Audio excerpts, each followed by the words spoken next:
કલ્પનાબેન બારોટ, જીતુભાઈ બારોટ, કલ્પનાબેન જીતુભાઈ બારોટ, પ્રચારવાળા. પ્રચાર.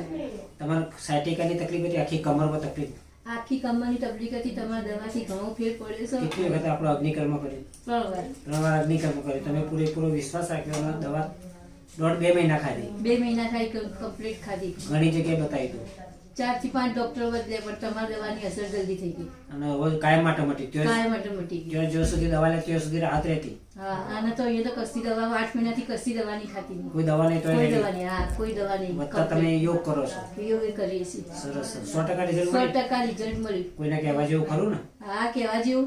અને અહીંયા આવવાનું જેમ કોઈ બી આ તકલીફ હોય તો અહીંયા સાઈડના ત્યાં આવવાની જરૂર. સરસ સરસ સરસ. સુલતાનપુરા છો? વડનગર બાજુ? વડનગરથી 5 કિલોમીટર. વડનગર. શ્વાસનો એક જ ફેફસું તમારો હતું ને શ્વાસ ચડતો, ખાટલા ઊભા ના થઈ એકતા. 6 મહિના ખાટલામાં બેહી રહ્યો. 6 મહિના ખાટલા બેહી. બિલકુલ નથી હારાતું. પગ જ નતો દેવાતો ભાઈ. જમીન પર પગ. બિલકુલ નહીં. ઇન્જેક્શન લેવા પડતા? અંડે જતો રહેતા રોજ ચાલુ ને ચાલુ. રોજનો ઇન્જેક્શન લેવા પડતો? રોજ ખાય એમ 3 ટાઈમ. ત્રણે ટાઈમ જેમ. તો એ ફેર પડતો? બિલકુલ જરાય નહીં. અને પ્રિયમભાઈ ડોક્ટર રૂપિયા 2-2.5 લાખ બગાડ્યા. એમડી રેસ્પિરેટરી થઈને આવ્યા, તમારી ટ્રીટમેન્ટ કરી તો કેવું લાગ્યું તમને? મસ્ત લાગી ગયું. રેડી થઈ ગયા? રેડી એકદમ કારખાનો જવા માંડ્યો. કારખાનો જવા માંડ્યો? રિક્ષાથી ઉતરીને હોય નતા એકતા તમે? બિલકુલ. આ 2 જણા પકડો તારે મેળાતો હતો. હા, અત્યારે જાતે બાઇક લઈને ફરો છો? આવું ભાઈ લઈને. જબરજસ્ત રિઝલ્ટ. કેવું લાગે તમને શ્વાસ? ઉપર ઉપર. કોઈને હોય તો કહેજો પાછા શ્વાસ માટે. હા, કશો વાંધો નહીં. એકદમ રેડી થાય હો.